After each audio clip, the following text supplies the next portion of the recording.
आज हम मंत्रों के प्रयोग के बारे में बात कर लेते हैं और फिर कभी मौका मिला तो वह देव शक्तियाँ या प्रेत शक्तियाँ जो कि इन मंत्रों के वशीभूत होकर के कार्य करती हैं उनके बारे में बात करेंगे। और वो रहती कहाँ, क्या उनका कोई दूसरा लोक है या वो यहीं पर हैं। तो इस संदर्भ में हम फिर अगली बार कभी बात करेंगे। यहाँ पर मैं विषय उठाता हूँ कि मंत्र शक्ति क्या है और ये मंत्रों का प्रयोग किस तरीके से होता है। इस संसार में जो सबसे बड़ा गूढ़ रहस्य है, जो अद्वितीय चमत्कार है, वो स्वयं तुम हो और ये तुम्हारा शरीर है। एक शब्द है जो घट में है वही ब्रह्मांड में है। यथा पिंडे तथा ब्रह्मांडे, जो पिंड में है वही ब्रह्मांड में है। जिस तरीके से प्याज में परत दर परत प्याज होता है, उसी तरीके से तुम्हारा व्यक्तित्व भी परत दर परत जमा हुआ है। एक एक परत को उखाड़ना है ताकि तुम अपने भीतर के छिपे हुए केंद्र को खोज पाओ। हीरा छिपा है तुम्हारे इस परत दर परत के अंदर, केंद्र में। तुमने उस हीरे को खोया नहीं है, किसी ने भी नहीं खोया। गुरुदेव श्री कहते थे, सब घट मोरा साइयां, सोनी सेज न कोय, और बलियारी वा घट की, जय घट पर घट हो।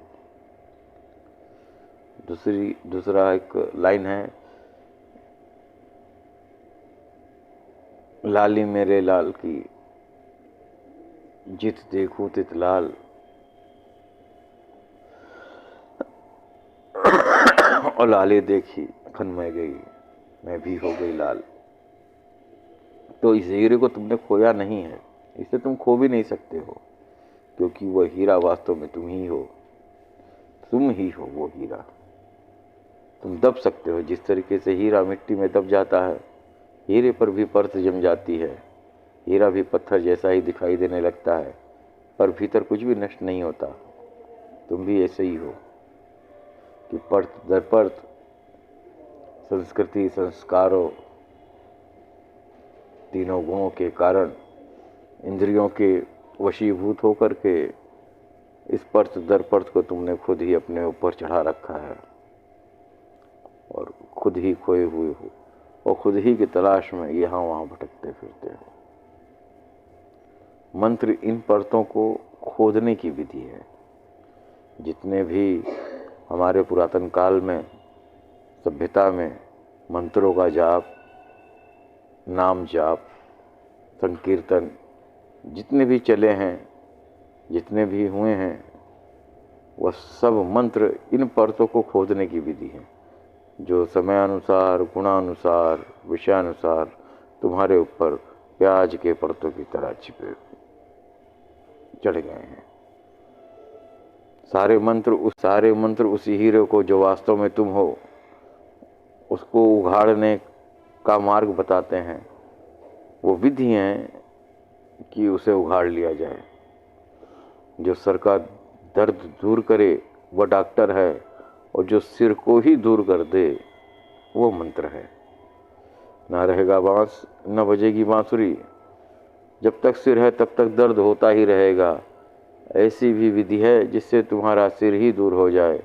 सारी तकलीफ तुम्हारा सिर ही है, तुम्हारे विचार है, विचारों का उहापोह है, विचारों का बहाव है। अगर विचार खो जाए तो सिर खो गया। जब तुम तो रहोगे तब तुम तो रहोगे, लेकिन विचार ना रहेंगे, मन ना रहेगा। मन को जो मार दे वह मंत्र है। मन की मृत्यु जिससे घटित हो जाए वह मंत्र है। और जब मन नहीं रह जाता तो तुम्हारे और शरीर के बीच जो सेतु है वह टूट जाता है। मन ही जोड़े हुए है तुम्हें शरीर से। अगर बीच का सेतु बीच का संबंध टूट जाए तो शरीर अलग और तुम अलग हो जाते हो। और जिसने जान लिया अपने को शरीर से अलग और मन से शून्य, वह शिवत्व को उपलब्ध हो जाता है। वह शिवत्व को उपलब्ध हो जाता है, वही परम कैवल्य को प्राप्त हो जाता है, वही परम केवली है। इसलिए मंत्र को समझ लें। मंत्र की परिभाषा है, जिससे सिर ही खो जाए मन न बचे। और ये जो परतें हैं शरीर की, मन की, इनको काटने की विधि है मंत्र। एक एक कदम बढ़ाना जरूरी है, धैर्य रखना होगा, क्योंकि मंत्र बहुत धीरज का प्रयोग है।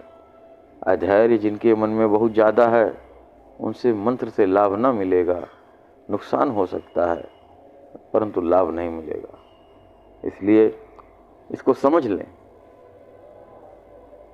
क्योंकि वैसे ही तुम काफ़ी परेशान हो और मंत्र एक नई परेशानी बन जाएगी अगर धैर्य ना हुआ तो। अधैर्य के हाथों में पड़ा हुआ मंत्र बंदर के हाथ में छुरी की तरह है कि कब वो अपने किस्म को काट ले और स्वयं का ही नुकसान कर ले। तुम वैसे ही विक्षिप्त दशा में हो, मंत्र से विक्षिप्तता टूट सकती है और बढ़ भी सकती है। वैसे ही तुम बड़े बोझों तले दबे हुए हो, तुम बोझों से भरे हुए हो और नया मंत्र एक और बोझ ले आएगा। इसलिए एक अनहोनी घटना रोज घटती है कि जिनको तुम साधारणतया धार्मिक आदमी कहते हो, ये साधारण संसारिक आदमी से ज़्यादा परेशान हो जाते हैं, क्योंकि संसारी को संसार की परेशानी है, उनको संसार की तो बनी ही रहती है, धर्म की ओर जुड़ जाती है, वह प्लस है। संसार केवल संसार की वजह से परेशान है, धार्मिक व्यक्ति संसार प्लस धर्म की वजह दोनों से परेशान है। ये प्लस हो जाता है, उससे कुछ घटता नहीं, अपितु बढ़ जाता है। तो मन जो है वो पुराने तो सारे धंधे चालू रखता है, यह एक नया धंधा, धर्म वाला, जाप वाला, मंत्र जाप वाला, एक व्यस्तता और बढ़ जाती है, एक ख्याली पुलाव, एक कल्पना का क्षेत्र और बढ़ जाता है।